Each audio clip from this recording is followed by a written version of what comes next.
Episode of what's the Netflix show Black Mirror that began with the pig fucking?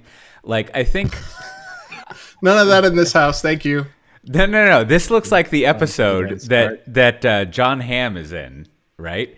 Where he is like he's a person like there's these AIs that get born that are duplicates of the people they're serving, and the AI gets born in like this stark white room, and you have to condition the AI. You have to like break its will by making it live through decades of doing nothing in this big bright white room so that it can service the person that it's a duplicate of. And then it turns out John Hamm has been like scamming some people. I don't know. And he ends up in some weird foreign AI Arctic thing to like extract some crime out of him. Anyways, it's very bright in your new house there. So how is it? Well, it's you can't really see it from this angle, but that looks out to the ocean, which is kind of nice. Oh, really? Okay. Yeah. This is definitely not a Black Mirror episode then.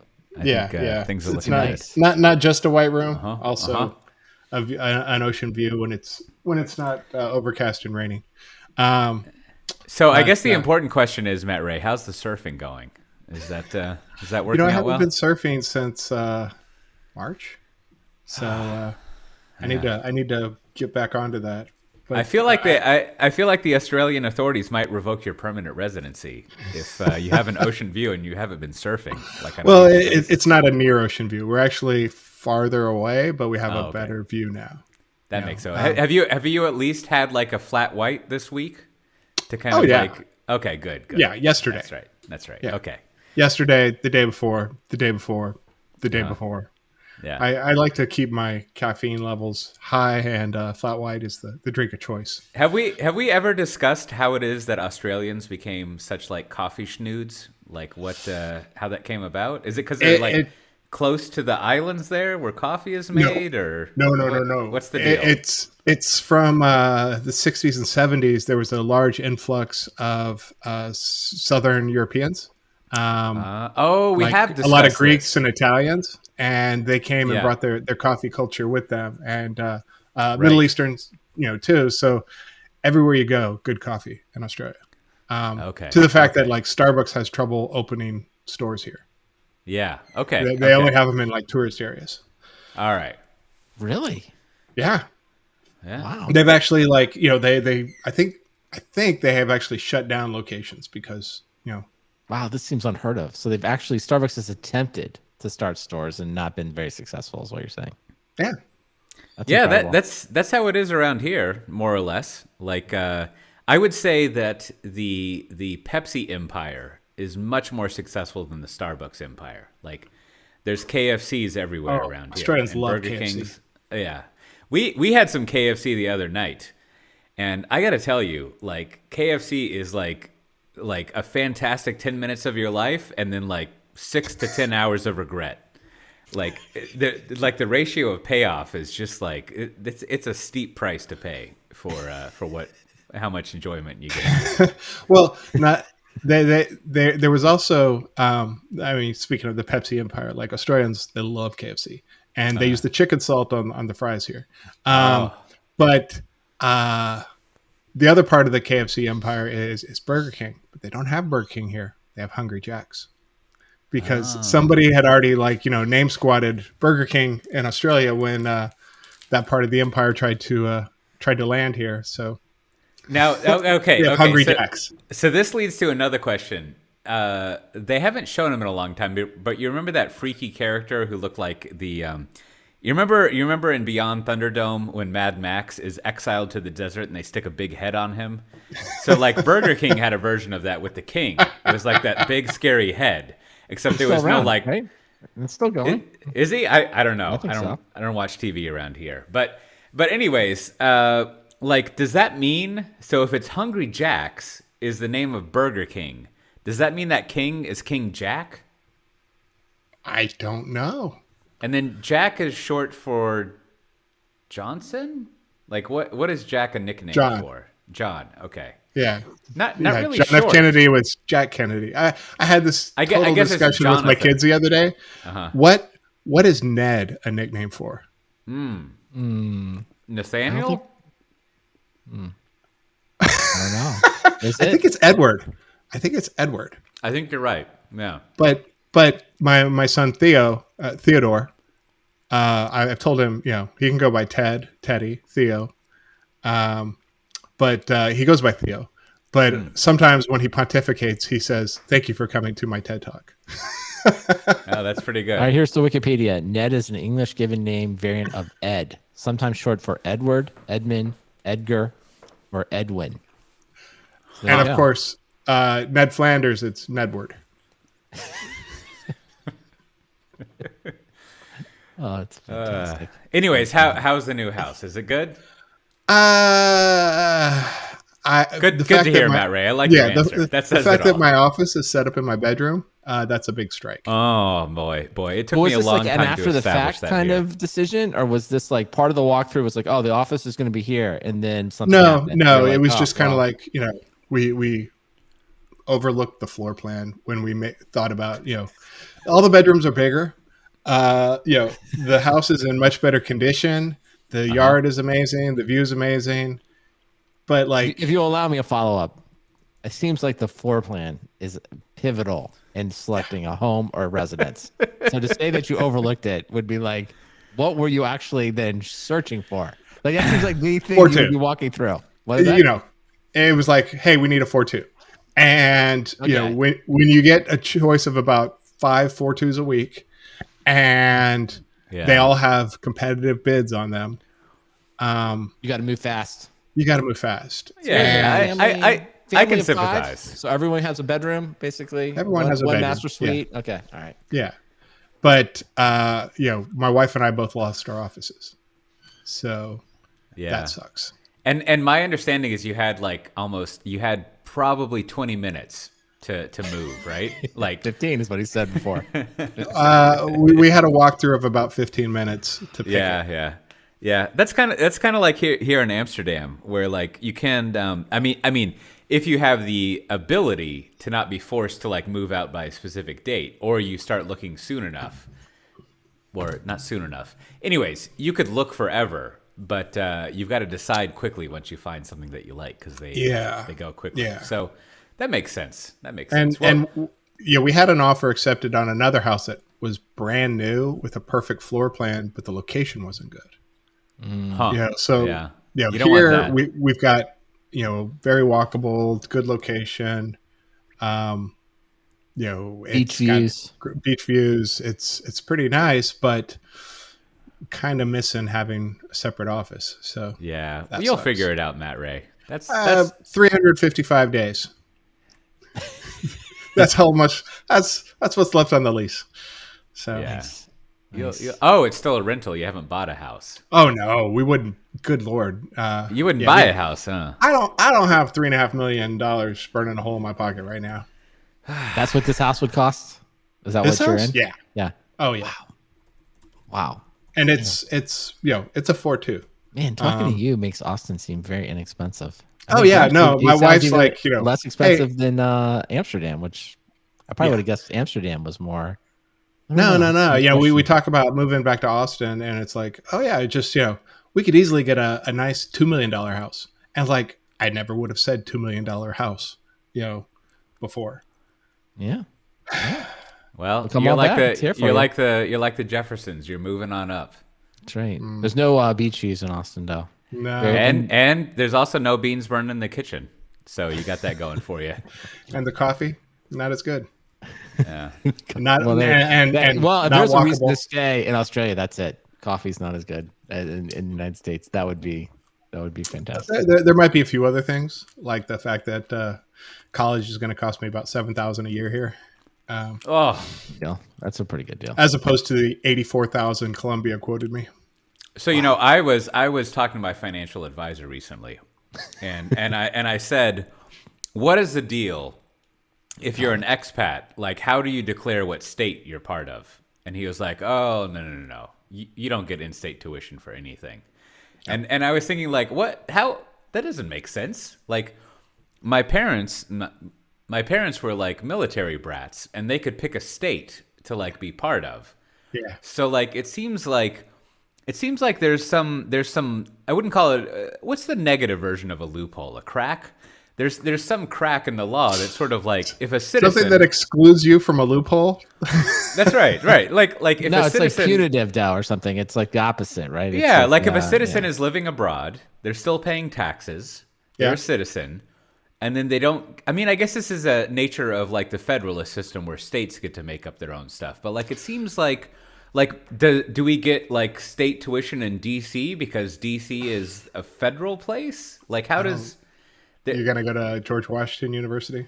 I mean, I don't know. I'm just saying. Like and let me be clear. I'm not saying like, oh, woe is me in this situation, but it is a strange like it's one of those great edge cases that's great to explore because it explains all the what's the opposite of an edge? A center case? Like it's a good way of like looking at the normal regular case to figure out like what the logic behind that is. Yeah. So Matt, when your son applied this, like, so there is no like you just like Coach said, like there is no residency, like there's no state residency to like apply. I don't think Like so. Texas, He did not. I guess would be the obvious. Yeah, he Texas, didn't Texas apply A&M or whatever, to Texas. right? Well, he hasn't applied to Texas yet. I don't know if Mm-hmm. he's going to, but I don't know. But it doesn't I don't think matter. so, He'll just 'cause be an we own out-of-state. a house in Texas. We're paying property taxes in That's what I was Texas. gonna say. Seems like you'd have a good case for that one, right? Yeah. But on my IRS, on my tax forms, it says my address is Australia. I don't know. Maybe that's Now that this probably is a good changes point, things. Matt Ray. I also own a house and pay property taxes, right? Yeah. So like, what am I? What am I But you're getting both there? renting, right? Isn't that the thing? Yeah. So you could be. You Yeah. guys are investors. You're investment moguls. Now, furthermore, there is no income tax in Texas. Yes. So what they're missing out on, and the county collects the vehicle tax. So Vehicles. Yeah. Right to the vehicle. or no, but it's state Property tax. inspection. So I'm just trying to work back from. So we got Texas, which is all about like, hey, we're big old time like Republican people, not going to pay taxes for anything, and somehow society will still exist. So it's like, hey, I'm not paying taxes for anything except this Travis County, these crazy Democrat people. But like, I still own land in Texas, which is the primacy of sort of like Residency. Western and Texas like philosophy. Owning land is like Oh, the yeah. ultimate thing. Yeah. So like, Yeah. how is it that I am not like a Texan resident of Texas. and therefore benefit from all the largesse of being a Texan? And Being a Texan, I help support and help come into being. You know what? You've convinced me. I think you both just need better accountants. That's what I've just. Figured. Hey, I just feel like that is the ultimate I mean, Texan answer. It's just like there's a way. There's a form you got to fill out. Like if you buy some cattle and put it on your property or something. Like now. Furthermore, I collected my unclaimed money from the Texas Authority of getting there you unclaimed go. money. Money, So yeah. I don't know. Well, and Texas was trying to take their COVID. They had like some benefits that were supposed to go to people to help offset COVID expenses, and Texas wanted to only give it to people who own property. Ooh, wow. I'm not saying that's regressive, but that's regressive as fuck. That's like yeah, that's like some King George bullshit. Like I don't. That's weird. Yeah. all right. Well, I look forward. I actually look forward to hearing where your son goes to college. I feel like we should do a whole episode on applying to college from abroad. It feels like I don't know. Well, so he's taking feels like the people SAT. would be. He's taking the SAT on the 4th, and so Australia has a system of like 29 universities that have a common admissions program, and you put into that, and you take this exit exam that he's currently in the process of taking that lasts weeks. It's called HSC, and it's like your high school exit exam, and you've been taking classes to put you in different HSC tests to position you for the major you intend for high school or for college. Okay. So he's been, kind of on this pre-med track, and depending on how well he does in these tests, he can then get his HSC scores, and he knows which colleges will accept him based off his scores on average. Okay. And so he can pre-apply to schools, and some of the and different majors have different acceptance criteria. And then some of the less prestigious universities will give you early admission, right? They look at your transcripts and they're like, this sure, we want this guy to come to, Outback U, and we need more students. I hope and that's so, an actual name for a university. I'm just I writing just it down. made that up. Go on. But they you get these scores that position you against everybody else, and then you apply to the majors that you want, and you rank them in the choices that you want, and so you get like your top 5. So he's applying for like biomedical statistics, Whoa. biomedical engineering. Is that because he knows Python? He does not know Python. Well, he better learn. I'm telling you what. But and so the more prestigious universities tell you, like, well, you need to be this position on your HSCs, or you're probably not going to get it. And so he'll apply to those, and then they'll have separate rounds of acceptance, and then you have to keep repositioning as you kind of get denied or accepted, and it just kind of shakes out that way. Holy crap. And then in addition, he's applying to some American colleges like Columbia. Yeah. So in the U.S., there's a common application. Common application that you can do, and but not for Texas. I'm pretty sure Texas is not. I don't think Texas is in there. And then they're like we're on our own power grid and our own college qualification. Oh, grid. Definitely true. Go on. And there you pick 5 schools you want to apply to, and of course he picked probably the most expensive ones, and like Rice or something. Like Columbia. Emory. Oh, I thought you meant in Texas. No, he didn't apply to any in Texas. Of course. Michigan, UW. Michigan. That's a good set of schools, though. I mean, those are all. I mean, they're pretty. Yeah. Well, he wants like pre-med, epidemiology kind of stuff, like science doctor field. Oh, I see. Not med doctor, but science doctor. Yeah, right? yeah, Emory. And Science Doctor was one of my favorite DC supervillains. I liked him a lot. And so, hey, well, I went through and filled out the financial aid thing for Columbia, and first worldest problem in the whole wide world. Last year was financially my best year because Chef sold, and I also had my best year as a getting commissions and my position. So we did not qualify for financial aid. And Columbia was like, well, according to our calculations, you can afford to spend $84,000 a year. We have money set aside to buy a new house, right? So they're like, we see you have a bunch of money in savings. You can spend that on the university. They also said, get this, we see you have money saved for your other children. You can use that for this child too. I like it. Pit the children against each other early. That's a great way to raise them. Well, they're like, pretty much just suck up everything you have to put your child here. That'd be great to tell the youngest. It's like, listen, your older brother was really, really smart and he got into great schools, but not smart enough to get scholarships. So for you, my friend, you're going to have to be not only really smart, this is grade. That's the whole thing. And that way it's kind of like, kind of some Lord of the Flies thing, or you just give him a knife and be like, or I'm going to leave this knife for you and you take care of it yourself. This is back to some king. This is back to some King George logic, where the oldest person in the family gets all of the your and the rest of them have to be like cooped up in dependent. Yeah, it sounds like your children. This would be better for a European, for your European children, Gote. Matt, I think you're more prisoner based, right? So it's just like, it should be more fight to the death kind of thing. Yes, we've got a prisoner's dilemma. The funny twist on the whole thing is, I tried to be all egalitarian. I put the exact same money into all my children's college funds, and amortized when they graduate from high school. So the oldest was getting more, so they kind of balance out in the end.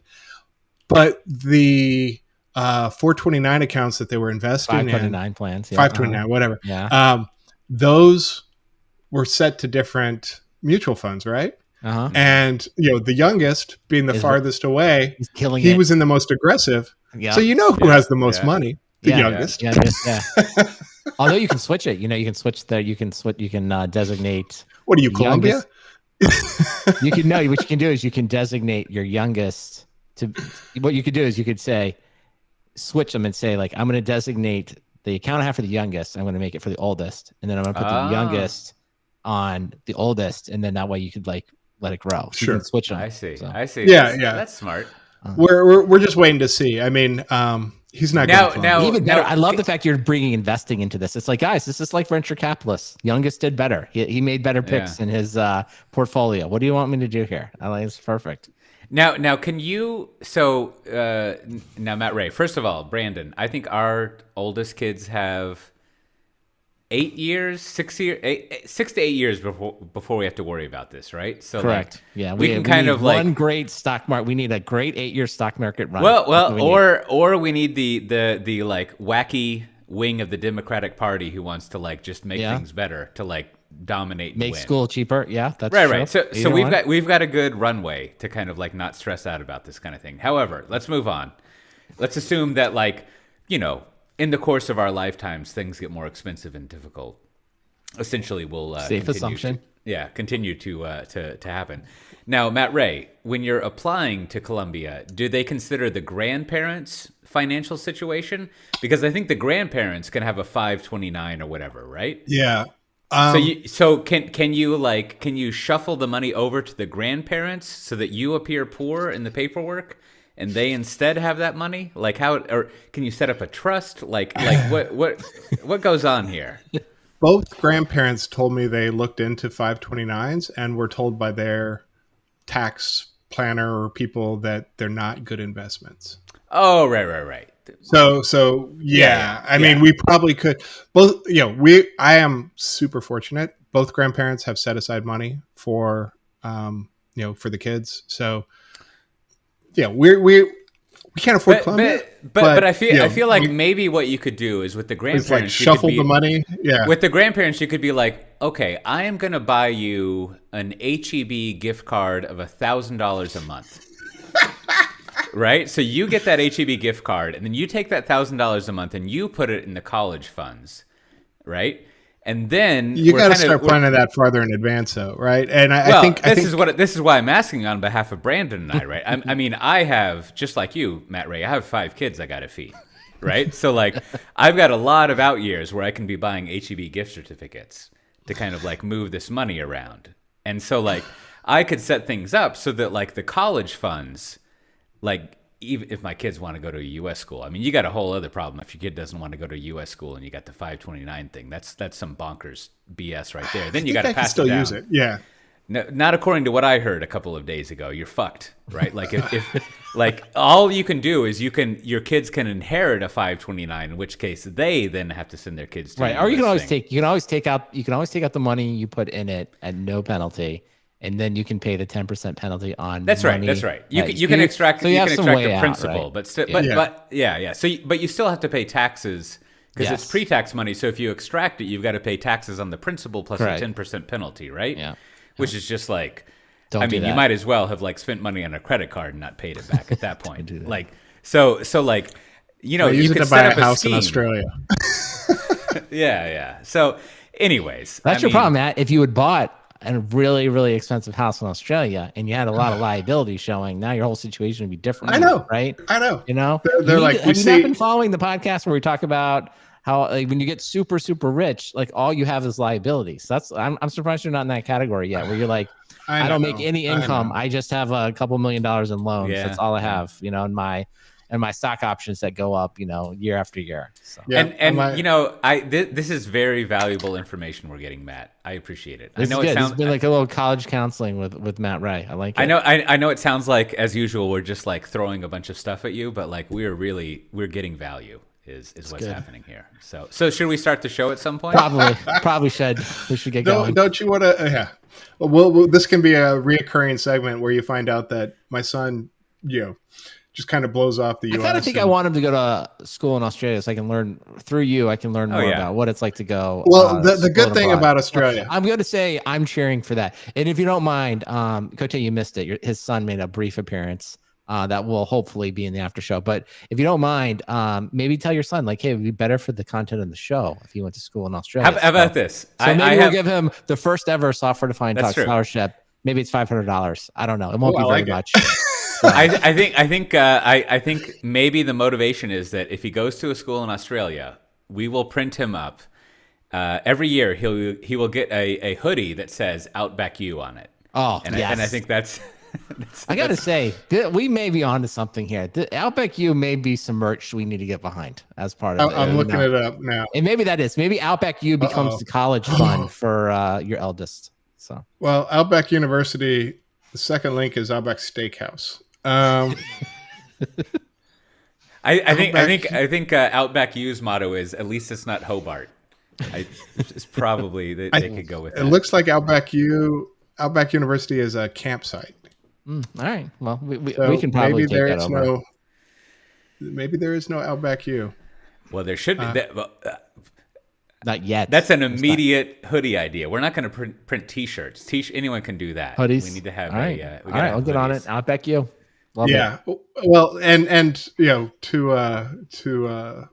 the point of people in the comments, talking about being a scientist, doctor, or whatever, he's going to go to grad school anyway. So that's where it makes more sense to go to somewhere prestigious. Not that the Australian universities are prestigious. I mean, New South Wales and University of Sydney. Controversial though. Controversial. Like heard a lot of stuff. Cheap undergrad, more expensive. I don't know. This could be a whole nother segment. All right. Well, my coworker who went to Columbia said, "No way in hell should you go there as an undergrad."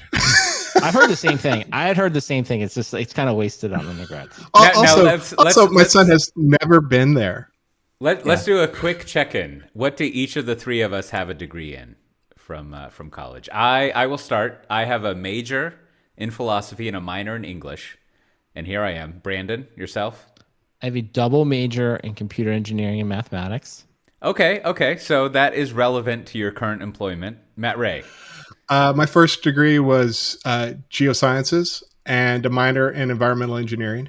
I could have chosen to get the hydrogeology degree, but I went for the more general geology degree. And then also, aren't you a master of computer stuff? No. My second undergraduate degree is computer science with a minor in mathematics. Yes. And then I have a master's in software engineering. You have at least two. You probably have 2 to 3 degrees too many, is what I would say.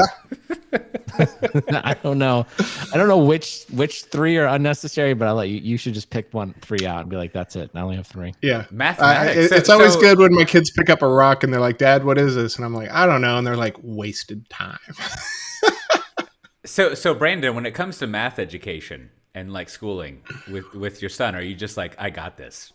We're done. Like I can explain like hypotenuse, no problem." Well, Calculus, I mean, I'm pretty good all the way through. I think I feel very solid all the way up through calculus. It's not. I've just forgotten like so much. Yeah. Like I would have to like. It would take me some time. Like if I thought about the other day, if I had to walk in and just take a calculus exam, like I don't even know if I can get like an F. Like I don't. I would just be. Like, I mean, I'm just talking about like freshman year, like, and of course, like all the higher level stuff, I've completely forgotten, right? You know, right. You just, but yeah, anything that involves 4 quadrants, you're out, right? I will say, no, I don't know, Matt, you're like way ahead here, but it's like, my son's like, I guess both, the kids at this age, they're sort of like, getting up to algebra or pre-algebra, you're kind of seeing the beginnings of it and the homework and stuff. And I'm like, I'm actually kind of excited. I'm like, oh, finally, we're getting into something like interesting. But the problem was like my oldest is in, a bunch of advanced mathematics, and he starts asking me about statics and dynamics. And I'm like, that's the class that got me out of engineering. Yeah, no, there's going to be a window. I think there's a middle school. I think I'm going to be strong in middle school. I'm going to be into it and helpful.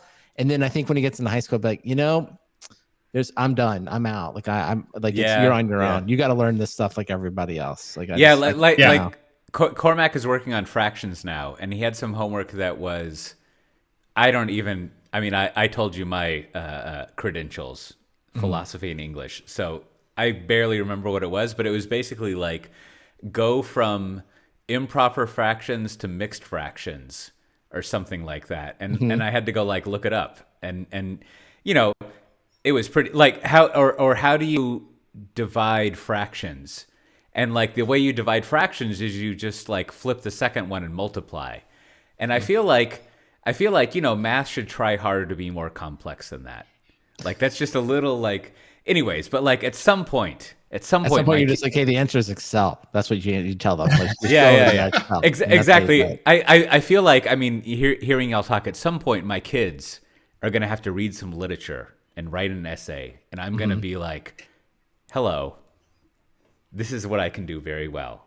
Let's read this book and think about what's going on here and write an essay. And I try to tell them, like, if you ever have to write about something, that's what I do. So you should come to me. But of course, being a parent, they don't care. They have no value in anything I might want to contribute to them.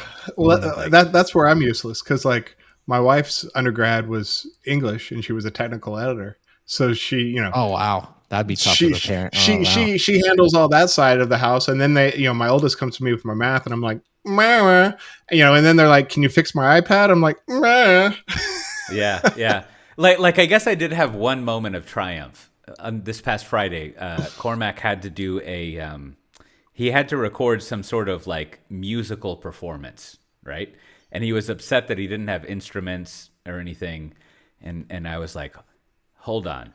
Do you? I channeled my Brandon. I was like, do you need some audio gear that's going to capture some sort of audio thing, or maybe like some way of generating sounds on a computer that you're going to record and edit? That's no problem. I can do that. And it took us about an hour to convince him that we could do it instead of just like letting us proceed through it. But yeah, improper fractions. I don't know. And reducing all these things. Well, this has been a fun conversation. All right. Well, should we shut down the show? Should we just publish this? Like, how long do we go here? No. Oh my gosh. All right. I'm ready. Whenever you are. Okay. All right. What are we talking about today?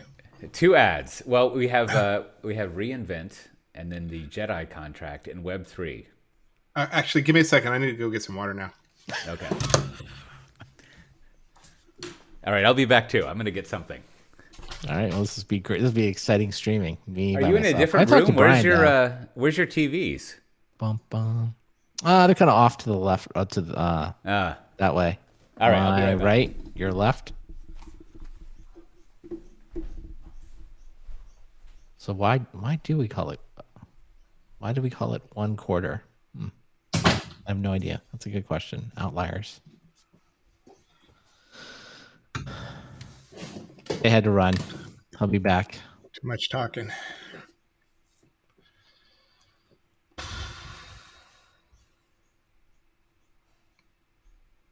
Brian, do you like outliers? Should we make that the pick this week, the community pick this week? Would you recommend it? You were saying you talked to Brian today? Brandon? No, I was just they were talking about outliers. I was just saying, I was asking him if you liked it or not. Should we make that like the community pick this week? Oh yes. But I've read a lot of Gladwell. I didn't read this one. I don't know. I don't know why. I passed on it, but maybe I need to check it out.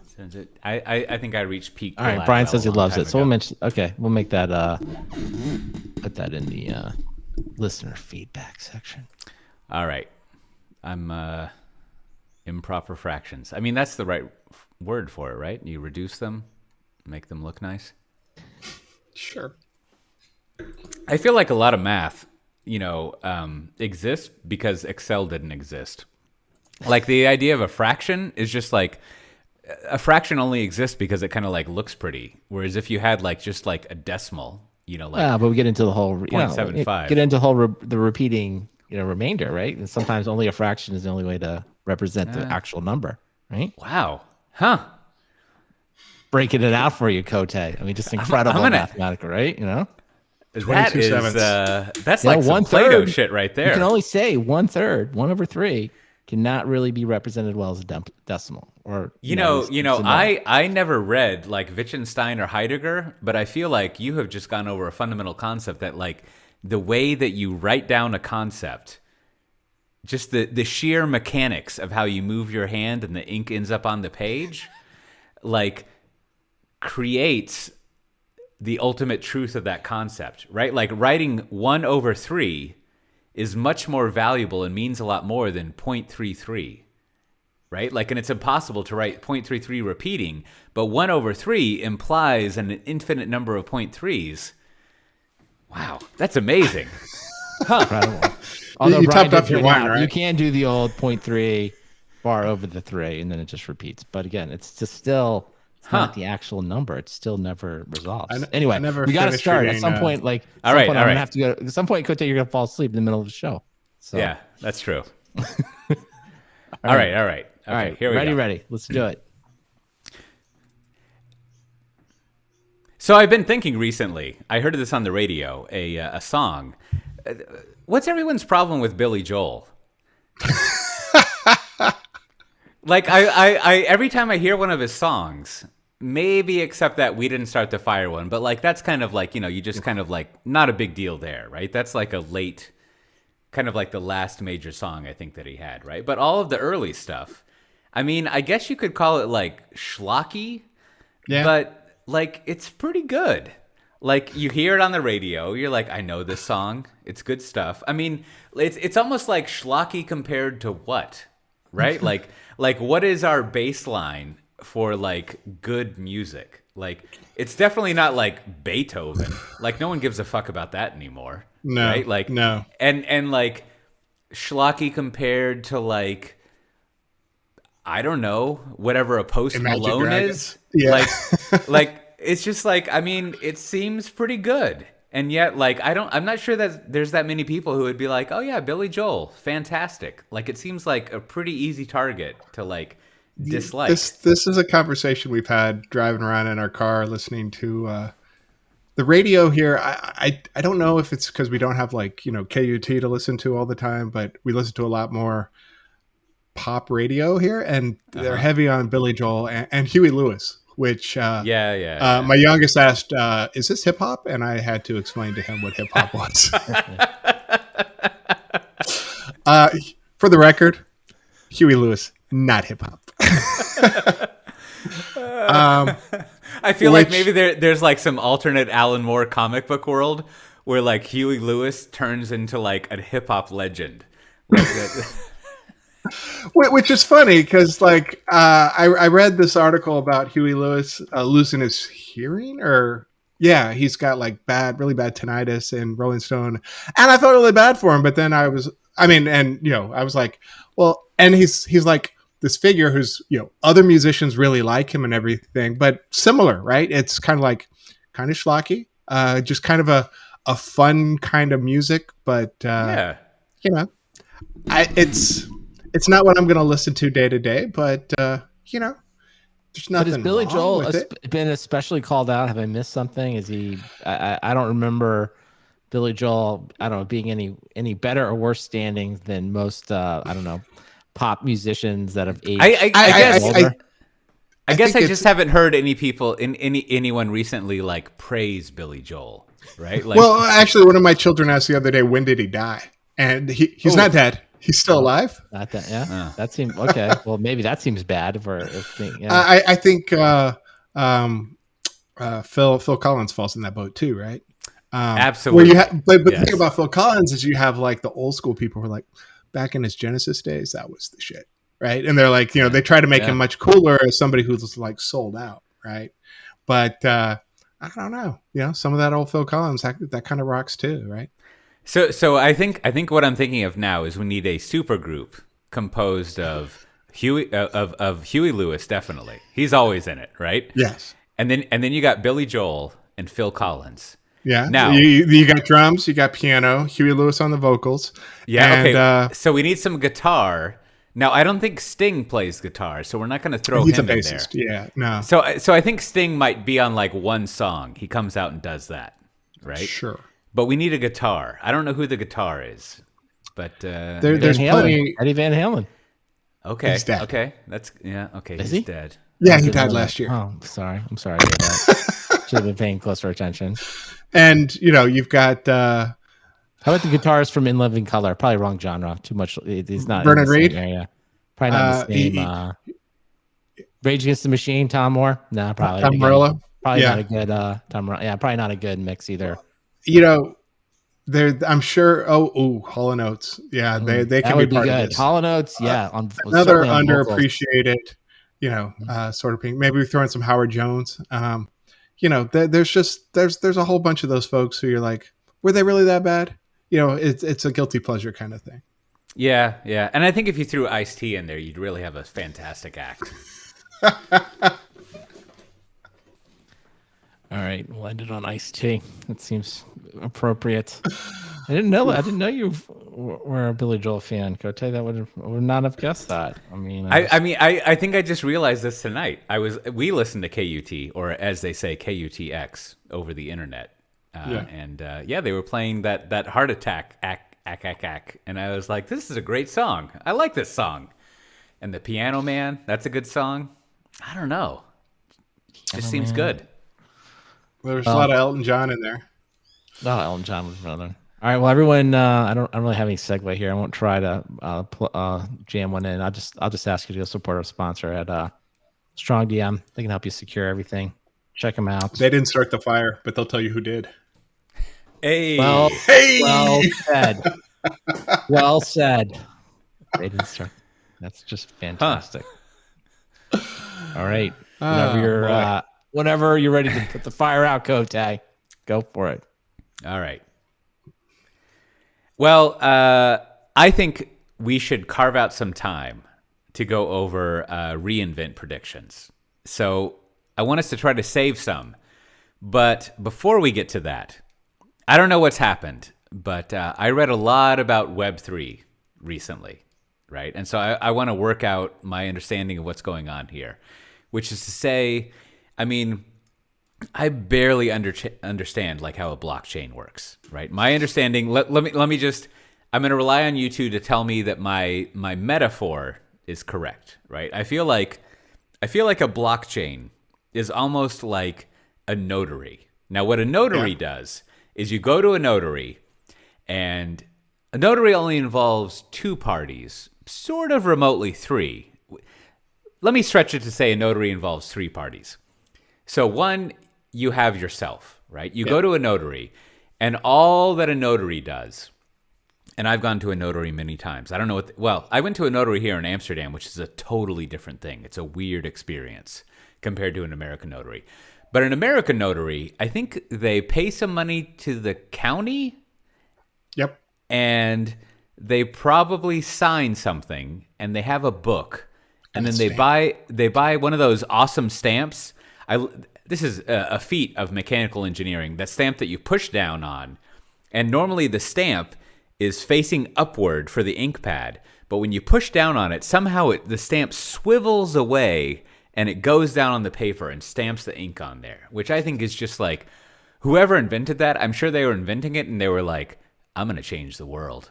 Like that was a very nice invention there. Anyways, so the notary has a notebook, they've paid the county, and they have this magic stamp.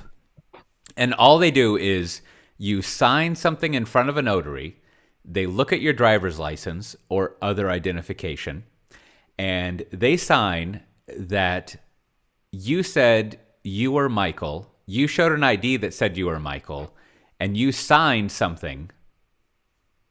There's no connection between any of those three things I just said. And then they stamp something, and they sign it. And then they file that with the county. And that's what a notary does. Yes. Now, the goal of a notary is to authenticate that someone said that they were Michael, and they presented some ID that also said they were Michael, right? And that's it, right? So, and the third party is someone who looks at they don't even really like go and look at the notary notebook. They just look at a stamp that is on a document that you signed that claims to be a stamp from a notary. Mm-hmm. And I think that's what blockchain is, right? Yeah. So sometimes you'll see a decentralized ledger, and that's what it is. It's someone is saying that, yes, this happened and I will vouch for it. And, right. Okay. Good. And so it's just a record of transactions that are validated by other folks. And the key to that system, the key to the notary system, is that if there was a legal dispute, one of the first things you would do is track down the notary and make sure they were actually a notary, right? That they'd actually been validated to be as such by the county. And then I guess you would if you had used a fake ID, would you sue the notary and the notary would have to like pay the money that was owed? I don't know. Well, I So mean, I it's- think you're talking about. I mean, this is the part where it probably the analogy breaks down a little bit. It's, the whole idea of the blockchain, right? Decentralized trust, and then essentially once that transaction has been, if you will, mined, right, officially, put on the ledger, it's Right, now right. this now it's the record. So there is no argument anymore. Like it's happened. We all So it's agreed to it. verified, right? Yeah, like, it's verified. So at that point, there everyone is a can look difference back. there. Yeah, if someone had a question of like when it happened and what happened, they could look back on it. But there's no disputing it. Like you can't undo it anymore. Essentially, you have a notary that cannot be there can be no fraud with the notary, right? Like it can be verified. Right. It would just be like when you went, I guess in the notary sense, it would just be going back to the notary and saying, please validate that Michael Cote signed this on this date. And the notary could just look in the book, say, yes, I see it here. I see I signed off on it. I stamped it. I did whatever. And that's it. At that point, that's the notary is, done. Right. So the notary in this case is immutable, right? It's like that's what happened. The analogy, and because it's with like computers and math, it's even stronger than this. But the analogy is like you can also get the state to give you. It's not apostate because that's someone who's like been exiled from a church. But the state has its own type of notary thing, which is like even more intense. Like it's verified not just by a notary, but by the actual state, and you get it's like a big deal. It's almost like a wax seal, right? Like another level of verification, right? Exactly. But to your original, I mean, maybe because I think some of the details maybe kind of just take away from the higher level discussion, which I think, I think when I think of Web3, right, or the way it's being described, it's more, it is just the idea of that movement trying to embrace the notion of decentralized everything, right? To move away from the gatekeepers, let's call them all the various gatekeepers, to something that's decentralized, more open, and in theory, right, more based around the individual and what they're trying to do, and giving the individual more ownership and control over what's happening. So, I think in a broad brush, that's what all of the things in the big Web3 pile are. At least that's the trend I think they're playing to. All right. Well, we'll dig into that more because you know me. I'll just like wangle around some like lengthy sort of building up of like ideas and things. I forget what that form of logic is, where A equals B and B equals C and all that kind of nonsense. But like, I read a lot about Web3, what Web3 is, and like it's like the worst type of marketing, at least that I've read, which is it tells you the great benefits and things that will be achieved, but it doesn't tell you what mechanism exists to achieve these things that we have always wanted. Right, like it doesn't really explain like why it's going to work this time. Well, I would maybe slightly change that and say I feel like Web3 explains a lot of the problems of the ongoing model that we have. Right? I think it's very clear about that we have gatekeepers. This is wrong. People don't have as much control, and therefore, just broadly speaking, if we had more openness, more freedom, better things would happen. I think, at a very high level, right, it's kind of edging up a little on it's always touching the libertarian vibe a little bit, right? It's like getting close to that. And so like at a very, high level, I feel like people can relate to that and be like, they probably can think of some gatekeeping company they're frustrated with, that they don't like. And there's like kind of an initial like, oh, that sounds interesting. Now, I think the part where you said, and I don't think you meant it exactly this way, like they've sort of proposing lots of solutions. I don't know if they're really solutions. I think they're just sort of like these like kind of ideas just baking. And some of them seem like, we'll just take Bitcoin seems to have gathered a lot of momentum, and then others seem very like, I don't know, we'll just call it very early on in the very embryonic phase of, and may or may not break out. And I don't, and then this kind of gets back to, we always have to go back to then the motivations of all the people pushing Web3, right? Then I think you start to get into like okay, everyone that's pushing this openness, are they, what are their motivations? Is it really just to be open, or is it another opportunity to capture a lot of value? So I don't know, at least to me, that's sort of how I view the big category.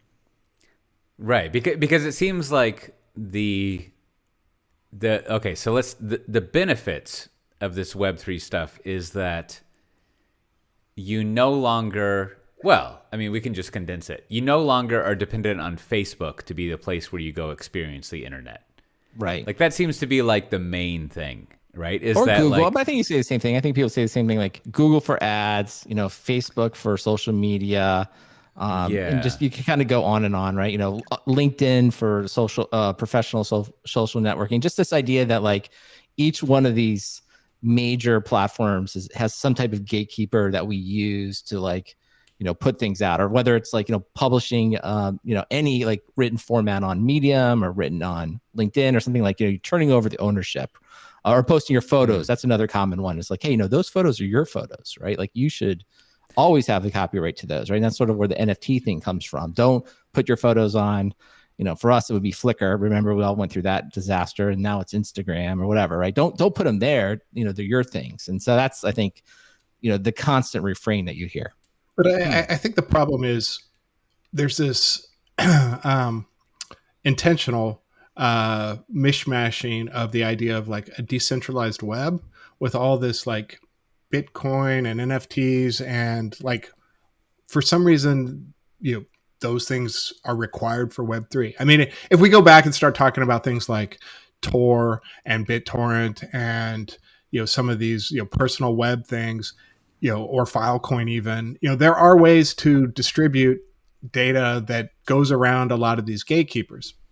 I don't see why we need to bring,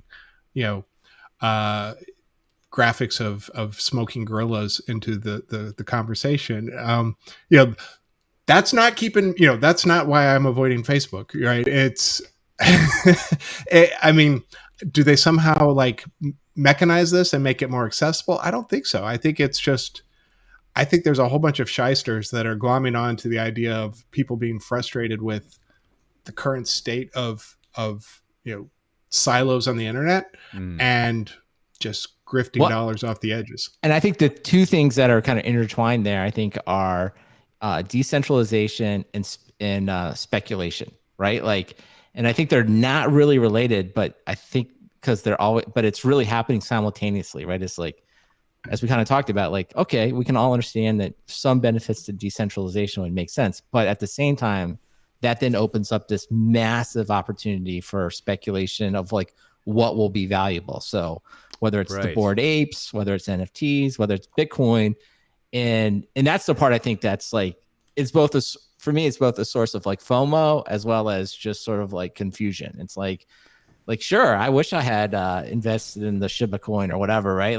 But I only say that because it's just like saying like I wish I invested in like Amazon when it was pre-IPO, right? It's like yes, of course I want the wealth. Of course I want the wealth, but I also think it's stupid. Yeah, but like I don't. Yeah, exactly. But I don't like invest in it and be like, oh, now I have Shiba coin or the same thing. Yeah, the relentless. Everyone just keeps saying like, well, NFTs are like baseball cards and all this stuff like that, and I'm like, I just never. And it's like, I never, you know what? Baseball cards are worthless right now, aren't they? Yeah, but the whole idea that like even a baseball card, like I get it, like people can look at a baseball card and like have some like moment, tangible moment, and then I know Chris Dixon would be like, that's old school, that's not what people think about. People spend money on status all the time, but I'm like, I don't know. This just seems, it always comes back to like, at best, it's just term speculation. I'm like, I just don't think looking at a JPEG that anyone can look like that, like anyone gets the same, fuzzy feeling that they get on like a Babe Ruth rookie card or whatever, right? It just isn't. I just don't believe the human brain is the same. But I know Chris Dixon would tell me we're totally wrong and we don't get it, and I'm always like, yeah. And then I'm back to my FOMO. I'm like, oh, yeah. Then you're back to like, money. I wish I had that money.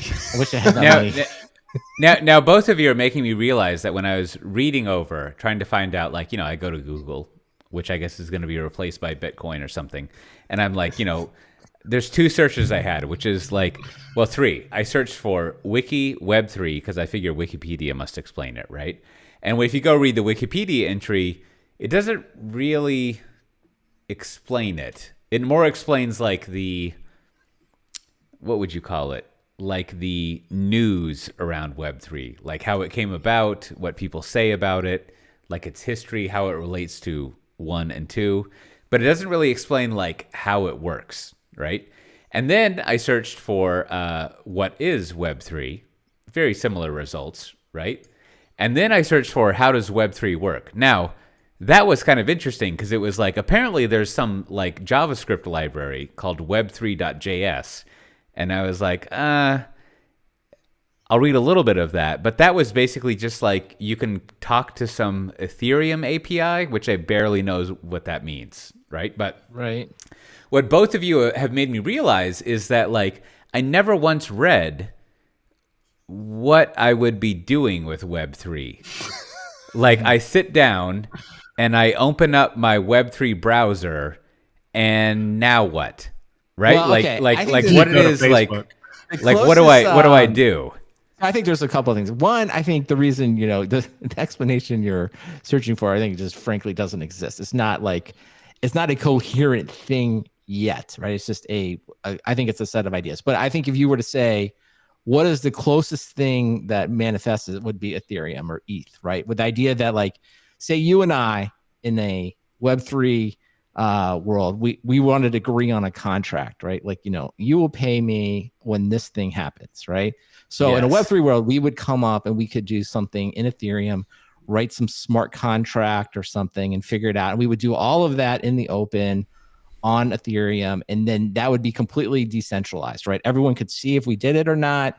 We would not have any gatekeeper. We would not have any state, a nation state or legal entity involved. It would just be if on this date, this thing happens and it can be proved, then the Ethereum contract, smart contract automatically deposits probably Bitcoin into your account and boom, it's done. Right. So that would be the way that we would interact. I don't want to distract, but can I ask a footnote thing here, which is what is Ethereum? Well, that's like a whole that is and a whole nother thing, right? So okay, let me summarize my real question, which is like, so if I had an aircraft carrier with missiles, could I destroy Ethereum?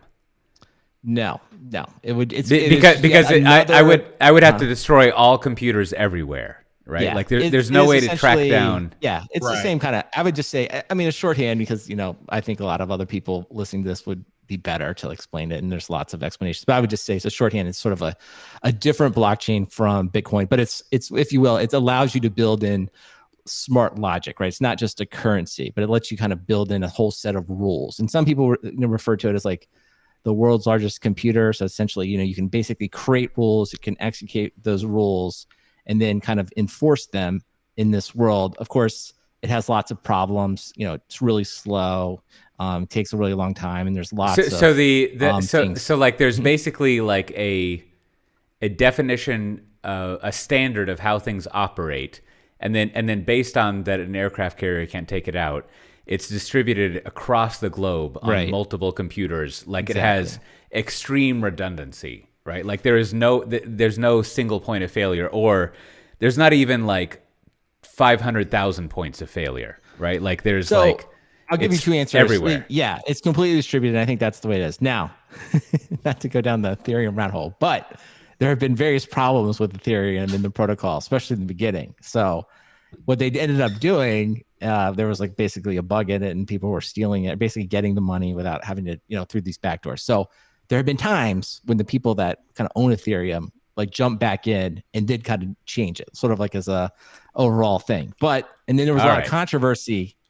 There's a whole lot of controversy around that. And that's like, there's just their entire books. And in fact, we'll recommend one in a second here that I read on. So there's entire things about like, well, if you do it, then like, even if it's right, even if you're correcting a wrong, is it still right? And so then then that spawned off a whole set of other fighting. And then that spawned off even more changes to Ethereum. So there's like, I just want to acknowledge that like, there's what you said is the way that you probably should perceive it is like fully distributed. What happens, but then also note that there is still this infighting that's going on and there's still changes to the underlying protocol. But frankly, I know a little bit about, but I'm not an expert. And so my last question on this, and we'll go back out of the footnote. So is Ethereum like a commercial company? No, based somewhere? It is a coin. It's just another token. Okay, so Ethereum is more like it's even like more loosey goosey than Wikipedia, right? Because Wikipedia has like a foundation that can ultimately control things. There is a foundation, but it is not. They don't own it, if you will. So it is decentralized. Okay. So it's more like We're gonna get a lot of feedback on this episode. Go ahead. I see. So Ethereum is more like a concept, like the web. Like there's a standard, but it doesn't even have like a EU approved like standards body ruling it. It's just sort of like a collective of people who are like, this is the way things should exist, and like here's code that backs that up, and then everyone like. The state of Ethereum is stored across all these machines everywhere, so it's impossible to take out. And like, so it basically is kind of like Wikipedia is like a reliable source of truth. It's more or less a reliable source of like this transaction occurred somewhere, because it may take a while, but you can like prove that two people came together and said a thing happened, verified by math or something. Yeah, and I'll just say, because I'm sure we got some of the details wrong here, I just want to recommend. So I read this a while back. It's the Infinite Machine, and it's all about the beginnings of Ethereum and kind of the whole history of it. So if you're really interested in it, in the details, and not so much the technical details, but sort of like the people behind it and the foundation behind it, and it's like all these startups, or it's not a startup in this case, but there's a whole like set of infighting and founders that get on it, involved in that. You should check it out because it goes into a ton of detail. And it's maybe not, I don't know. I thought it was an interesting story, but it's, if you really want the background just to understand this, that's probably the best reason to read it. All right. So there's a way to represent that a contract was formed between two people. Yes. I think that's one of many things you can do on it, right? But think of it just as more like a program, like it's, you can just write any kind of like program. But I think that's where I distracted us from the Web3 thing, is like, imagine if you're establishing these contracts between people. Right? Like, and then from that, we get to a decentralized web or something. Yeah. And that's the idea, is that like all of, I mean, again, if you just sort of lump all of this Web3 into that, right? That's what we would say is like things like Ethereum in the future, all of this stuff, right? We want it to be centralized. We want the individual to own it. And we want to be able to do things and interact and enforce them outside of any gatekeeper. And that's what, Bitcoin's doing that for money. Ethereum's trying to do that in a more generalized fashion. And then you're seeing, I mean, just go to Andreessen Horowitz and, Chris Dixon's blog, right? Or his Twitter. You'll just see, I don't know, at this point, hundreds of different companies and ideas and coins all flooding the market, trying all kinds of things, right? Right. Okay, well, that's helpful, because I think if I understand what we're talking about correctly, we essentially have established, I don't know what the word for it is, but some non-state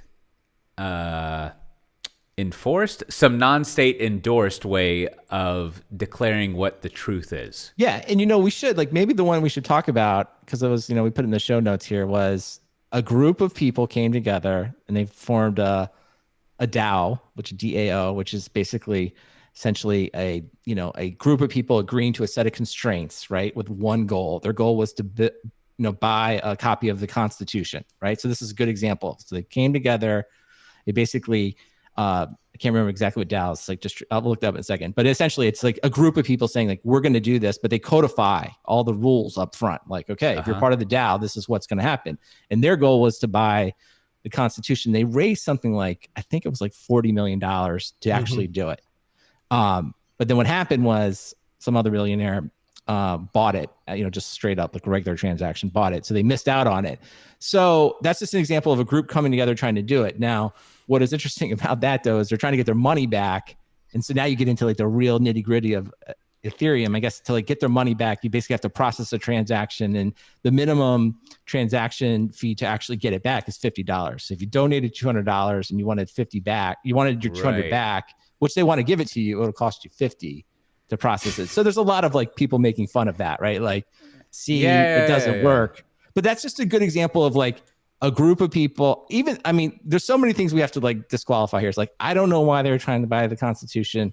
I've seen it in, like you just go to Philadelphia and like it's there. I've seen it. It's fine. Everything's good. But anyway, I don't know why they wanted it. I don't know why they exactly what the motivations were and all that. But putting that aside, it's just an example of like a group raised money with an explicit goal of trying to do this. And if they had done it, they would have. This Constitution would have been owned, if you will, by this DAO Ethereum thing. Now, I don't know what they would have done with it, but it could happen. So you could probably like insert like a more realistic example I should say realistic because that was very real. No, you could probably that's come a up with perfectly good better example. scenario of like why you would do all that stuff. But if you had some kind of thing that you wanted to do, you could do it that way.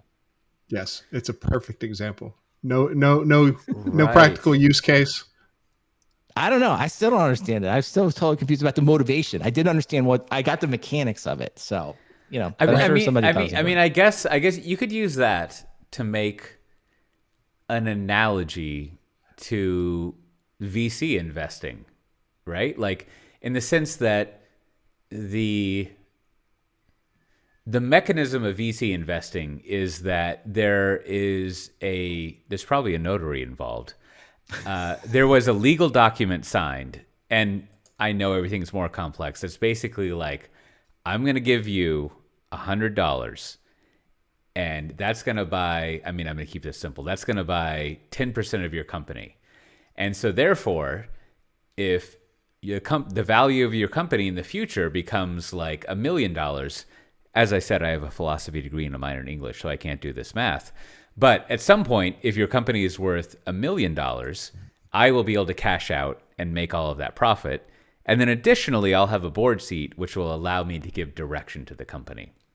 Now, I guess you could go to your Web3 solution and like codify that, right? That both parties had agreed to this. And then therefore you have this arrangement, right? In the same way that like currently, our current blockchain, so to speak, is like the legal system, right? Like you go to the legal system, like you write all these contracts and stuff. And if there's a dispute, you just go to a court and they're like, yeah, you did these contracts and it says this. And so you have to do that, right? And if you don't want to do that, we'll get these people with guns called police to come put you in jail, right? Like, and so like you have like enforcement mechanisms for this. But like with the Constitution, the idea was that like all these people are going to come together and they declare and kind of like notarize through encryption or whatever that these are their intentions and the way they're going to operate. And then they also pool together this money. And therefore, if $40 million is the winning bid, then collectively they own this copy of the Constitution. And to your point, Brandon, I don't know what they do after that. They're going to have to fund like a climate controlled box to put it in or something. Exactly. But and let me just go back and just to clean some of that. So the DAO is it stands for Decentralized Autonomous Organization. So the DAO in this case would have owned it, and then that DAO that would have decided, to your point, would have been responsible for deciding like what to do with it, to come up to your point, like come up with a climate control case and then maybe like display it somewhere, and then that's would have done. And so again, like all of that could happen, and then you contrast that with the billionaire who bought it, right? He will just buy it, and then he'll just, I guess, do whatever he wants with it all by himself. So right. It is one of those things where it's like, I think conceptually we can all understand it, right? Like at least what's going on there. Maybe we can, but it kind of comes back to, there are obviously simpler ways to do it, right? You could also just, sit down. I think most people would say like an LLC or a limited liability partnership would be the normal way. Like if we were just doing it, or if we would just say, hey, everybody join this, we would write up our what they call it, our charter and our articles in our company. That would be similar to like codifying it. And then we would just register it in Delaware probably. And then we would just, at that point, buy it, and that thing would own it. So, I mean, that's always the thing that comes back to it. Is like, the reason you don't want to do that now, or at least the reason the Web3 is putting that is like, well, that's still reliant on the state, right? So this is a way to do it completely outside of all of that. So maybe to close it out. I mean, this is great because I'm feeling this idea that all this like crypto stuff is essentially creating an alternate legal universe, right? Like where like all these claims are made about like, I don't know, is money based on like a legal construct? But like all these claims are made about like not only money that people own and money that's transferred, but also like the obligation of buying a constitution. And that's really like a legal framework, right? Like they're just saying like this person says they will do this thing, and so they must do that thing or they will be punished, right? If they don't do the thing. I mean, that's what a legal framework basically is, right? And so like what you're trying to do is codify you're trying to eliminate people's ability to say they did not promise that they were going to do something, right? And like you have on record that they promised something happened or that they were going to do something. And so therefore they can't deny that that was the case, right? And so like that's, and I don't know, you got some complicated math for it.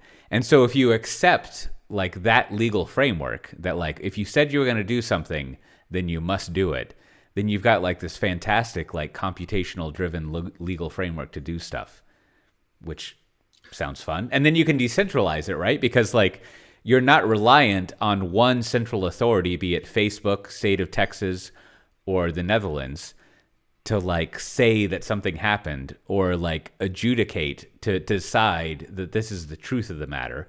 You just go look at like the blockchain and it tells you like what occurred, and then you can live your life according to that afterwards.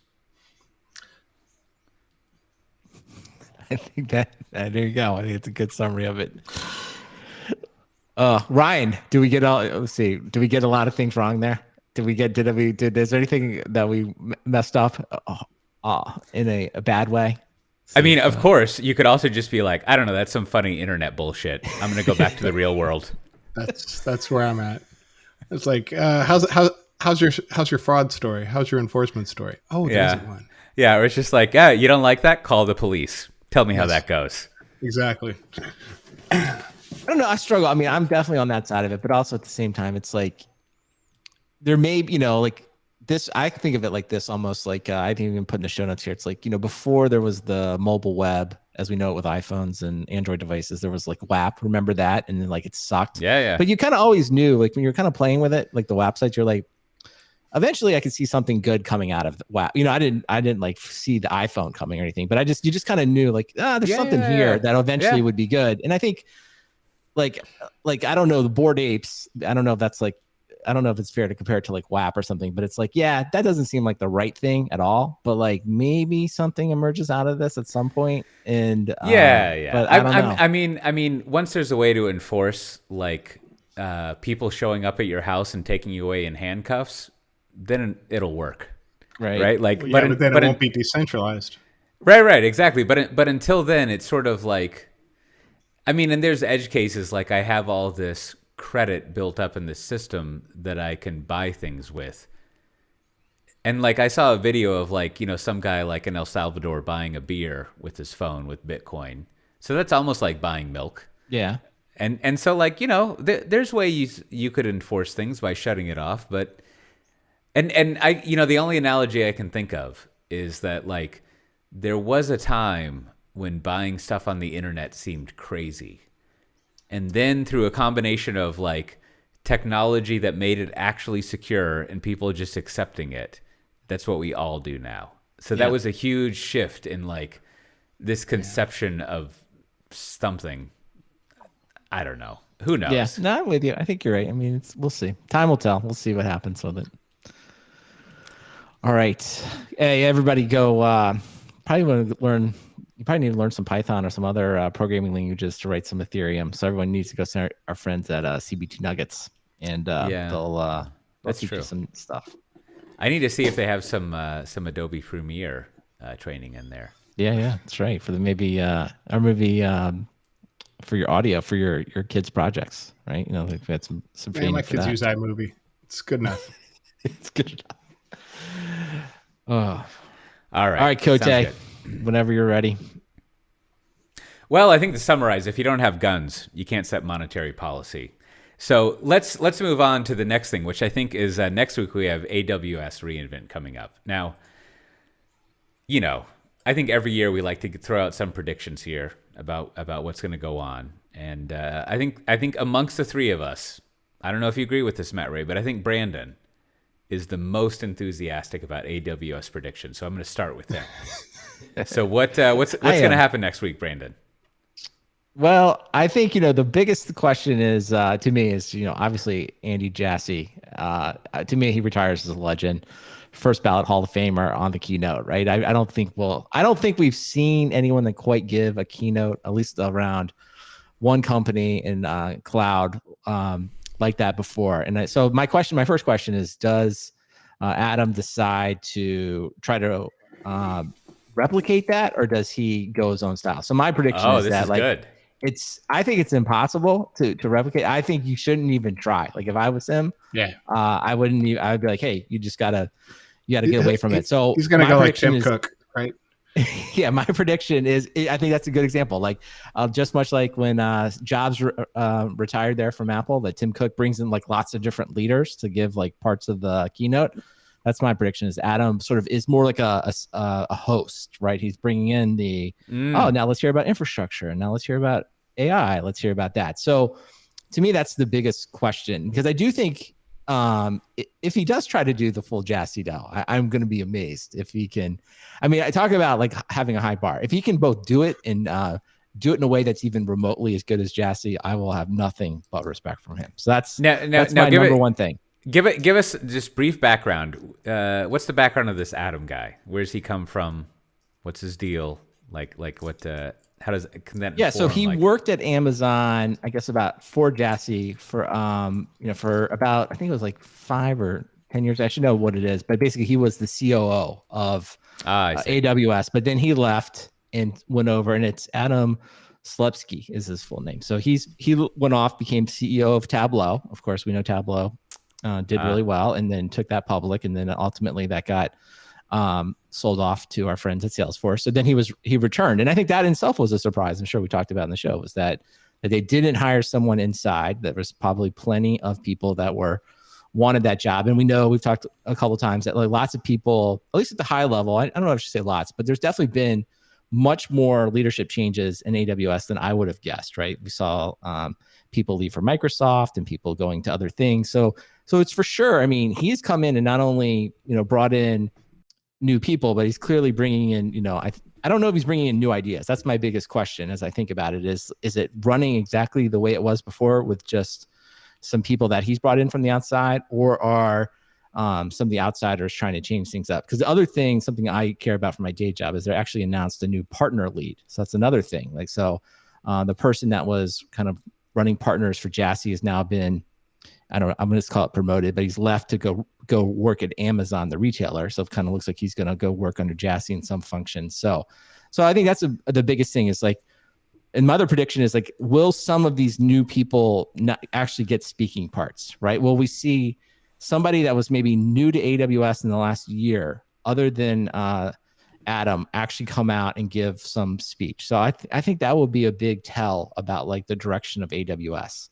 As we kind of reviewed in the book, right? They have the whole thing about hiring from within and raising the bar and things like that. So you have to think anybody that came in from the outside and has some type of executive VP level has really been brought in with some, heavy credentials, and also to do something very specific. So that's the part I'm going to be really watching for. Like, who are these new people, and do they do anything different from the previous AWS keynotes that we've seen?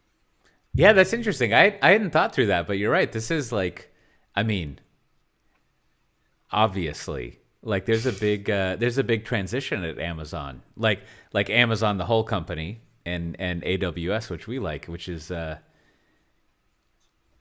it's always a good test to see what the second CEO does, right? To see if like, and it's an interesting experiment in two ways. One, it like lets you it gets more data on this idea that like people matter, that individual people matter, right? Like the what do they call this in history? The great man theory of history, much refuted, which says basically like there's a a handful of people who like determine the course of history just by their sheer magnitude of awesomeness or whatever, rather than a gigantic complex system of chaos that comes together to like make things happen. And so, yeah, you've got like the CEO replaced, see how that happens. And then you've got the head of like a hugely successful business being replaced. And I guess we'll see what happens there. And also like you highlight another thing that's interesting, which is like, it is often annoying's the wrong word. It's often like tedious to see people like focus on executive shuffling, especially when it comes to like the head of channels or something. Like, I always wonder, like, what's up with that? But it is like a vital part of a business, right? Because you scale up often by working with partners and having them sell stuff on your behalf and co-selling with them, blah, blah, blah, right? Like, it's a huge source of revenue. And so that's why it's often important to pay attention to, like, to do the criminology, as it were, on, like, what executives have enough, to pardon a technical expression, juice to, like, show up on stage, right? And to, like, get a lot of the spotlight, because it allows you to sort of predict and think about what the new priorities will be, what budgeting will be, who will win things, who will lose things, and therefore to kind of predict from a buyer perspective, what's the stability of products that I'm buying from people, where are they going to allocate money to innovate versus things that are dead-end products, where can I push people around, how do I have relationships with. So yeah, that's a good analysis of, like, it's a pretty, like, it's a pretty pivotal sort of, like, series of keynotes to watch, to kind of see, like, what the lay of the land is versus all the other options that you have out there. For sure, it's like changing of the guards, coming out party, whatever you want to talk about. Now, there's the people, right? And then the other part that I think, Cote, let me see if I can get you interested. This is more like, I think, the thing that we talk a lot about in this podcast on the messaging side is, for the last 2 consecutive keynotes, Jassy has started out what I refer to as the Jassy IT modernization lecture. Last year, I can't remember what it was. It was like 7 bullet points, and I think before it was 5 bullet points. But it was like, here's the 5 things great organizations need to do to modernize their environment. And then he kind of goes through them in great detail. And it's a little bit of, like, kind of like your dad talking to you, maybe, like, or like a professor, like, I'm a little disappointed.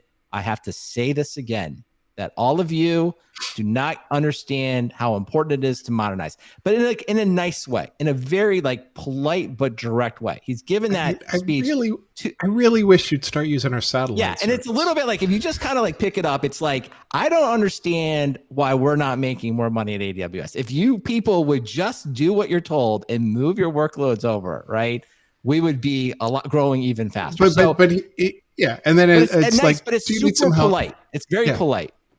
Can we help you? Let me bring out our new channel partner to help you find the partner to get you across that line. Absolutely. And I think, and listen, hey, I'm right there. I talk to people doing this all the time. So, like, I get it. And it's like, he believes it. I guess I'm convinced he just looks at it. Everyone is like, if you would only do this, and he's 100% like bought off on it. Right. And so that, to me, I think this year that Adam goes a different way. I think he sort of comes in and says, hey, it's a big world out there, not going to get to everything. And he's going to acknowledge the existence in a more direct way of hybrid clouds, right? I think he's going to I don't know if he'll acknowledge, I don't think he'll acknowledge GCP and Azure, but I think he'll say something like multi-cloud, hybrid cloud, and there'll be a little bit more emphasis on Outpost or whatever the big announcements are around, kind of how they allow whatever the hybrid cloud story is. So that's what I think is going to happen. I think he will soften that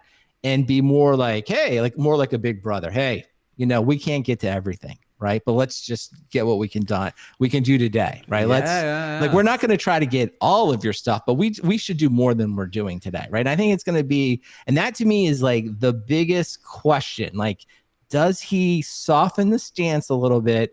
And does AWS sort of acknowledge that we're probably going to be with multi-cloud and hybrid cloud for a very long time? I mean, we've talked about this before. Nobody really breaks out the hybrid on-premises number. So we don't know how big or important it is, but obviously they're paying attention to it. So the question really is like, will they give it more time, the same amount of time, less time? Because I mean, to me, I have low expectations. I'm expecting a very conservative, like externally conservative approach. It's gonna be like the handoff from Steve Jobs to Tim Cook, where people are gonna be like, "Well, that was boring," and then you look back and you're like, "Huh, Tim Cook's like quadrupled the value of the company in 10 years or something like that," and you're like, "I guess he was doing a good job." Yeah, I think, but not the showman, not the. Yeah, I think kind of like run the same offense. Like, hey, it's not broke. If it's not broken, don't fix it, kind of thing. But I will say, I feel like we've seen a couple articles recently, just a little bit of cracks inside, because I even saw something the other day, I think it's in the show notes, like sort of like a questioning Jassie's strategy. It was like, hey, and the overall strategy was, you can only get so big with like the infrastructure, compute, networking, and storage, and that Amazon is missing out on the more business applications. So that was the other, like, I'm not going to predict this, but I think if we see any focus more on talking about like business applications, like more, something that's sort of like ready to use, not just for the builders, but something like, here's an application we think you should use. I think that will be kind of an indication of a shift. And I think that would come at the expense of like AI has gotten huge sections of this keynote, last couple of years, to the point, like, I try to watch the keynote and pay attention, but it's like, it is like, I am zoned out in that part. So I think he's going to ratchet that down. We've already seen that with Azure and GCP. Like, they toned down that part and started talking more about like, meeting the businesses. Obviously GCP needs to put on like, they're trying to come across as more business friendly. And I think, AWS probably knows more about their customer base than everybody, more about the space than anybody, because they're bigger, but they know like what to emphasize. And I bet they're going to tone down the AI stuff. They're going to tone down the esoteric things, and they're just going to be like, business value. Here we're going to drive that business value, and they're going to be more onboarding programs, migration programs, on-premises stuff. But at the end of the day, that's kind of boring, but that's our bread and butter. Yeah. So what they, in what you're saying, Matt Ray, what that focus would basically be customer retention and expansion. Yeah. Keeping your customers paying their same bills, using their same services, and then buying more stuff, right? Like buying more with you. And then, like, to some extent, finding buyers who haven't already purchased from you to buy the new things, right? Well, so people who've got hesitation because right. Like the example, ServiceNow for them, or for example, right? Like the analogy I was thinking of is like, in that movie The Aviator, like what's the guy who he was Howard Hughes. You got Howard Hughes, but his enemy, who's played by what's his face, Alec Baldwin, who's like Juan something or another, the CEO of Pan Am. So like in the airline business, the way you make more money is to like go into new markets, right? Like you don't necessarily like innovate a new thing. You're still just flying people around, but like you get new markets that you go into. So like that's the thing of like, for like a public cloud provider, we have all these reluctant people who haven't moved to public cloud.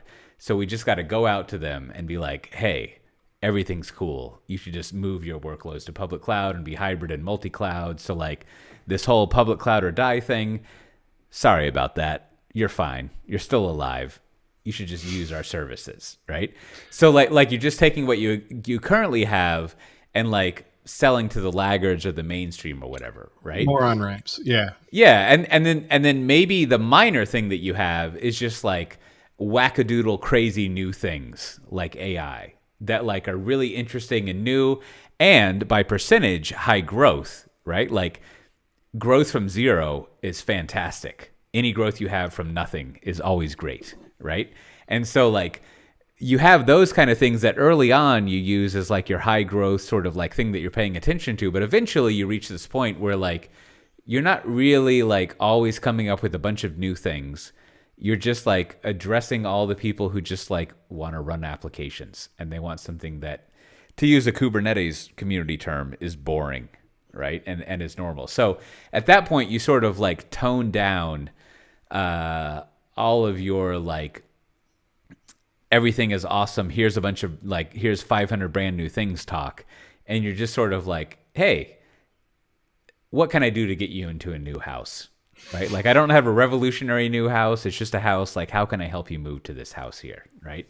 And that's when you sort of like, plateau is a bad word in this, but like, that's where you really like kind of scale up your growth essentially, because you're just pulling in all these other people, which kind of makes for like a much more concise, even sort of boring set of like portfolio that you have. But it's sort of just how you like, I don't know, just start having a normal business instead of it being some like crazy thing that you have to keep up with. And then we look back and, it's a $10 trillion company or whatever.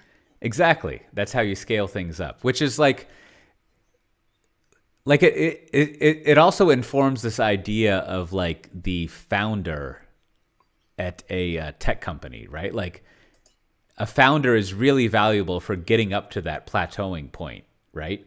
But then at some point, as long as you don't hire the Pepsi guy, like at some point you sort of just like have to go out and like do all the work of getting money from every company out there, right? Which and not really like amazing them with some like fantastic weird technology.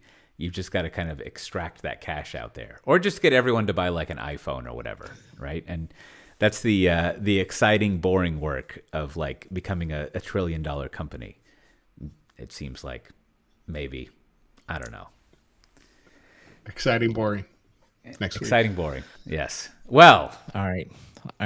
Oh, sorry, I interrupted. I thought that we don't have an ad. My bad today, Coach. Sorry. That's all right. That's Go all right. Ahead. Pick up at well. I mean, I always get it wrong. So No, I got it wrong today. Who knows? Just start with well. That'll be an easy edit. Well, Brandon, do we have any bureaucracy this week? We do. We've got a bunch of things going on. First, I wanted to recommend a book recommendation from the chat here today. So Brian recommends Outliers by Malcolm Gladwell. So says it's really good. He's really enjoyed it. So everyone should check it out. I'll make sure a link's here in the show notes. And also we have one of our people in the Slack posted jobs at InfraCloud that's hiring customer success engineers. So if you're looking for a new job, go check out the jobs channel in Slack, and maybe InfraCloud is the place you want to work. So check all that stuff out. And of course, still sending stickers out. All you got to do is send your postal address to stickers@softwaredefinedtalk.com, and I'll be happy to send you a sticker anywhere in the world. Well, there's a couple of conferences we want to highlight. One, we will be, assuming there's nothing crazy with the virus happening between now and then. Brandon and I will be at that conference in Texas, Round Rock, Austin, basically, which is going to be January 17th to 20th. I think our session is on the 20th, Brandon. Is that right? Right, on Thursday, yep. Mm-hmm. Or 19th or something. But we're going to do a live recording there, which will be fun. So you can check that out. And I'm going to be giving a talk there as well. Like I think it'll be a talk that I haven't given publicly yet. I gave internally to some people off in Singapore. But, or was it Germans? I forget. Anyways, it'll be a talk a brand new talk that I'm giving there as well. But you should check that out. It looks like a really good conference. All sorts of things going on. My coworker Layla will be there as well. There's also DevOps Day Chicago, the 2022. That's next year. The call for speakers is open right now. Maybe I should apply to that. I think KLM flies to Chicago. That'd be fun. And then also another DevOps Days is in Birmingham, Alabama. I don't know if I've ever been there before, but that's also open to apply to. You should check those out. That one's being started by one of our super fans here, Michael, often in the Software Defined Talks Slack. So I think it's the first time they're going to do it. So everyone should submit papers to Birmingham. Make sure to get the DevOps community. Maybe they can say like Roll Tide or something like that, or War Eagle. I don't know which. I guess Birmingham's kind of halfway in between. I don't know which college they'll be aligning with, but check out Birmingham. Yep, University Alabama. of Alabama, Birmingham. Yeah, yeah, UAB. Maybe. That's right. Don't leave them out. The Eagles, Dragons. I think so. I think that's right. Some sort of animal doing stuff. I think they call it a mascot. Anyways, if you want to get links to those, if you go to softwaredefinedtalk.com/331, you can find them. But you should definitely check those out and come take a look at them. So with that, Brandon, what do you have to recommend this week? Well, one, I'll go back and just recommend the Infinite Machine if you want to learn about Ethereum and all the correct things that happen. So check that out. And then on the podcasting, as Cote likes to talk about, once you get into audio, all you do is spend money. So I recently spent too much money on a new mic arm, but I like it. I'm using it right now. It's right in front of me. It actually comes out from underneath the monitors, which I don't know. It just makes my life so much easier. So it's the Wave Mic Arm LP from Elgato. So I like it. Hopefully I sound better. If I don't sound better, at least I'm more comfortable. So, and it's honestly, it's expensive. Don't buy it. I almost feel like it's worth it to me, but I spent $99 on it. I just felt like it's 2 pieces of steel, but it brought me a lot of joy. I have to admit, like, I don't know, maybe I'm becoming a consumerist, but I was like, I really like it. So I don't know. You decide for yourself whether or not you've earned a new mic arm for your Christmas present. I'm gonna check that out because I got the like blue. I mean, it's not a Yeti, but like the blue mic arm that comes down from the top, and it's just like total blue shit. It's just total bullshit. Like it doesn't like unless you have like a microphone that weighs basically like the same weight as like a 1.5-year-old. Like it just stays up the whole time, and I've like I've adjusted all the things and stuff, and then also if it comes down from the top, like no one will be able to see this on the podcast, but like it comes down from the top, it's like right here, exactly, and it's then you're doing a video, yeah. Well, check this like, one out, Coach. After many attempts to buy something less expensive, this is the one I bought, and all right, it's like so much penny wise pound foolish. I probably should have just got this at the beginning. And I didn't. That's what I did. I started with, I got the Samsung mic and I got the Samsung arm for the mic. And yes, it was more expensive, but works like a champ. Yeah. Well, it just goes to show you what I've always thought, which is spending money results in happiness. I think that's keep that economy moving. That's right. How about yourself, Matt Ray? What do you have to recommend? Well, this week it's Thanksgiving in the United States. And so we were talking about, having a little meal here in Australia to celebrate the fact, and mentioned it to some of my in-laws. And they asked, were you going to have any corn pudding? And we're like, I don't know, maybe. And they started singing about corn pudding. And so... Wait, hold on. So you were talking with them. This is like a Charles Lowell story. Right? Yes. Who's I think a third of his family's communication is in song form. So yes. You're talking to your family, and they immediately start singing about corn pudding. Okay. And so there's a show on Apple called Schmigadoon, and I have not watched the show, but I've linked the video for the corn pudding song. You'll be singing it too, and thinking about the need for more corn pudding in your Thanksgiving meal. Huh. Okay. My gift to you, corn pudding. Huh. Okay. Well, that's good. I'm going to go check that out. So similar to videos, my recommendation is, this is no big revelation to anyone, according to all the subscribers that this person has to their YouTube channel and their fame. But for some reason... Well, I know the reason. So I heard a good recommendation for a beef and broccoli stir fry recipe. And so I went and looked it up and I made it, and it was great, right? It was good stuff. And it was done by one of that Serious Eats person. What's his name? Kenji Lopez Alt, which I would love the Wikipedia page to go over how he has such a complicated name, but that's fine. But he's got a great YouTube channel that has like many, many videos of him just like cooking stuff. But one, it's very relaxing because he's a very relaxing person to talk to. He's one of these people who's just like, just whatever you like, just do this. He's like the Bob Ross of cooking, right? He's the opposite of a previous recommendation, which is that Nat guy who's the Australian cook, who basically is always just like, he's basically like, go fuck yourself is kind of his tone, right? Now, if you could imagine what the opposite of that is with equally tasty food, that's what this Kenji guy is like. And so as an example, I'm pretty sure he never wears shoes. So he straps like a GoPro camera to his head, and he has some like around his kitchen, and he does some editing. But you'll notice that he doesn't wear shoes. So he's just like, he'll just wake up and be like, I'm going to cook this thing. Obviously, it's more planned than that, but like it has this nice casual thing.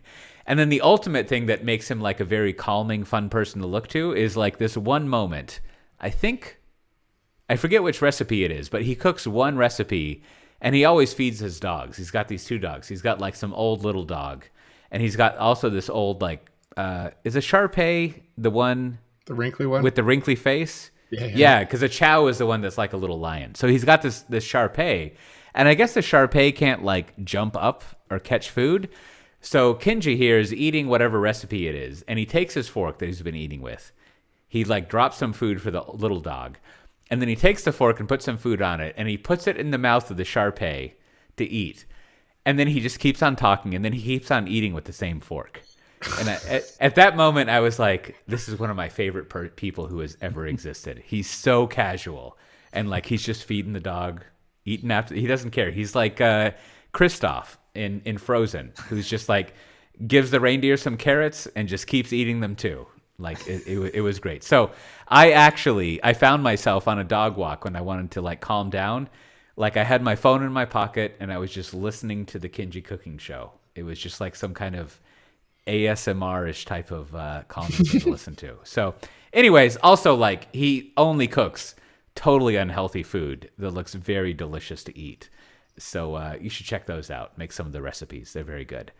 So on that note, before or maybe while you're making those recipes, you can go listen to all the archives of our shows. If you go to softwaredefinedtalk.com, you can scroll through them. You can join our Slack group, get involved in the conversations that we have, recommend things to talk about, all sorts of fun stuff going on there. And if you want to get the show notes for this episode, you can go to softwaredefinedtalk.com/331. You can read about what exactly a blockchain is, get a good mic arm that doesn't block your face from a lovely streaming thing, figure out how to sing about corn pudding, and also have something to listen to when you're walking the dog. And with that, we'll see everyone next time. Bye-bye. Bye. All right, nice and tight. Kept it under 2 hours. Good job. We were 2 hours, gotta 40 cut minutes. that Just hobo barely parade. got it. Just barely got it in. So that was a good episode. There's so much pre-show, and I was like, man, I could have like a whole nother episode. I don't want to release it into the main feed. Maybe I should just like throw it at the end, and be like, all right. And if someone needs another 40 minutes, you should save it up. Maybe we save it up for the Christmas break, Just and be like, hey everybody, this is a show that we ended up recording before we did the real show. we'll just call And this. we thought we'd share it with It's you. called the leftovers. We could do a No. follow-up to it also. Like probably around Christmas, I'll have a better idea about where my son's going to college. So Yeah, well, you'll be even better. So, all right. We could do the pre-Christmas software defined talk outtakes, and just we'd have that. a lot. We do have it's funny, the prolific outtakes we got. All right, good. We could have like a 20-hour episode. We could have like, I mean, it could just be just non sequiturs. It's like, yeah, I don't know what we're talking about here. So yep. okay, all right. Well, I'm just gonna put this out in the regular time, so I'm not gonna try to edit it tonight. I'll probably do it No worries. tonight or tomorrow. Be out Friday, and then the next course. week will be regular day and time if everyone works for everybody. Probably. Let me check, Okay. but I imagine so. All right. Thanks to all the streamers who Yep, hung in that's there. all good. Graham, I made you a VIP. I was trying to make everybody else in here. I was trying to see who else wants to be a VIP. Just if you're still listening and you want to be a VIP, just say I want to be a VIP and I'll do it. Do it right I now. want- You got to put that in your distributed ledger. In the ledger, So yeah. This it's- one, it's yeah. verified. We'll just live with the gatekeeping of Twitch. Am I a VIP? No, Matt. No, but you can't be because I made you a host or something. Oh. And let's see here. Yeah, because I know you can't be both, which was weird. And then of course you got Brian. Brian's the it's like Brian's got some music going these days. I didn't have time. I was like, man, we ought to try to play some of like his mixtape. I'd probably be against the licensing rules or something. So we'll have to see if we can get some. They music. figured out a hack for that. You can do a separate audio channel that's only you can? music that only streams live but doesn't actually get archived. Oh, really? Right, which I think is still From totally Restream or from that's gonna we'll have to from look Twitch. into- It's in Twitch, Twitch? but and I think that's still totally illegal. It's just harder to track down because you have because because the stream only exists when you're doing it, but the archive thing doesn't. Yeah, have no, it. that would be good actually. Let's see if I can do it for. Yeah, I don't think you can do that in Restream though. It's in OBS to have like you can set up that like man, the way they do it is really complicated, but you can say I only want to record these channels and don't record this other one. All right, because that's our. I think maybe so that person that's going to be at the show isn't the your coworker, isn't she she's like real good on the stream? Yeah. That's right. Maybe that's her. we'll get some time. Maybe I will. I guess you can. Guess you get some time with her all the time, but I don't know. Pick her brain. So. Yeah, well, that's the other thing, Coach. We need to figure out what we're going to do. I mean, I know we can just record a show, but maybe we need to figure out who can replace. No one can replace Matt Ray, but who we can get up on stage. Can I call in? I thought he was going to call in live. Oh man, gosh, could we make this more dangerous, more complicated? I don't know. You've got the gear, man.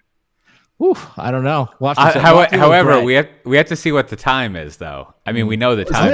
I'm gonna need a solutions engineer to work with me on this. This may be we may need a full-on audio technician to get how to do it. So. Yeah. Right, I mean, if it doesn't work out, I figure we just get Tasty Meets Paul to be the yeah. The well, guest. I think JJ. I mean, obviously. Maybe get some of the people on from. We'll have to see who else is there. Maybe that's a good idea. Maybe one segment. We'll bring up each one from a segment or something. So. Yeah, JJ would be good. That require a little bit of organization, though. I don't know. So yeah. All right, I gotta run. I gotta run downstairs and see what's going on. You gotta go live the rest of your life. Yeah. At least for now. Yeah, a little bit. So. Wow, dinner is it that late? Yeah, it's getting to dinner time, my time. All right. Well, thanks to everyone that streamed with us today, and congratulations to our new VIP members. Go ahead, please update your LinkedIn with that. Your achievement unlocked. So nice. We'll talk to all the streamers next time. Say bye. Bye. Bye.